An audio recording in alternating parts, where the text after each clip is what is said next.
ಕಡಲೆ ಖರೀದಿಸಿದ ಬಾಕಿ ಹಣ ನೀಡದ ವಿಚಾರಕ್ಕೆ ಅನ್ನದಾತರು ಸಿಟ್ಟಿಗೆದ್ದಿದ್ದಾರೆ. ಸದ್ಯ ಗದಗ ಜಿಲ್ಲಾಡಳಿತ ಭವನದ ಗೇಟ್ಗೆ ಎತ್ತುಗಳನ್ನು ಕಟ್ಟಿದ ಅನ್ನದಾತರು ಸರ್ಕಾರದ ವಿರುದ್ಧ ಬಾರ್ಕೋಲ್ ಚಾಟಿ ಬೀಸಿ ಒನಕೆ ಹಿಡಿದು ವಿಭಿನ್ನವಾಗಿ ಪ್ರತಿಭಟನೆ ನಡೆಸಿದರು. ಕಳೆದ 1 ವರ್ಷದಿಂದ ಗದಗ ಜಿಲ್ಲೆಯ ಸುಮಾರು 400ಕ್ಕೂ ಹೆಚ್ಚು ರೈತರಿಗೆ ಕಡಲೆ ಮಾರಿದ ಹಣದ ಬಾಕಿ 6 ಕೋಟಿ 50 ಲಕ್ಷ ರೂಪಾಯಿ ಹಣವನ್ನು ಬಂದಿಲ್ಲ. ಜಿಲ್ಲಾ ಪಂಚಾಯತ್ NRLAM ಸಂಜೀವಿನಿ ಒಕ್ಕೂಟದಿಂದ ಕಡಲೆ ಖರೀದಿ ಮಾಡಲಾಗಿತ್ತು. ಇದಲ್ಲದೆ ಖರೀದಿ ಮಾಡಿದ ದಲ್ಲಾಳಿಗಳು ಕೂಡ ರೈತರಿಗೆ ಹಣ ನೀಡದ ವಂಚನೆ ಮಾಡ್ತಿದ್ದಾರೆ.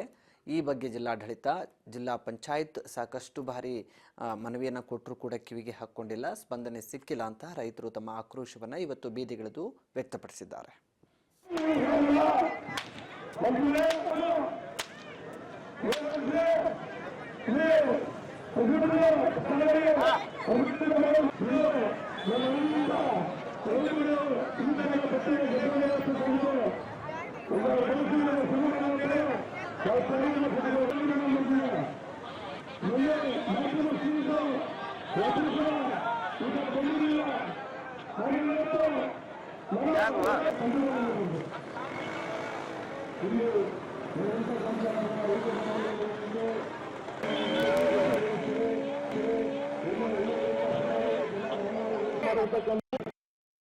ಹಾಗೂ ಈ ನವಲಗುಂದ ಸಾಹೇಬ್ರ ಉದ್ದೇಶದಲ್ಲಿ ನಡ್ತಾ ಇರ್ತಕ್ಕಂಥ ಈ ಅವರ ಕಳಕಳಿಯ ಮನವಿ.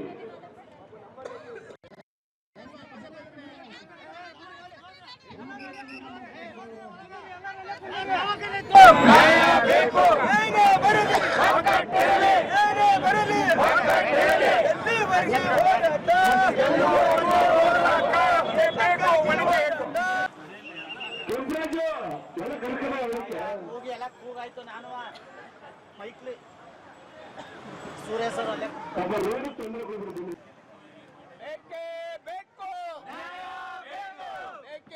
ಬೇಕು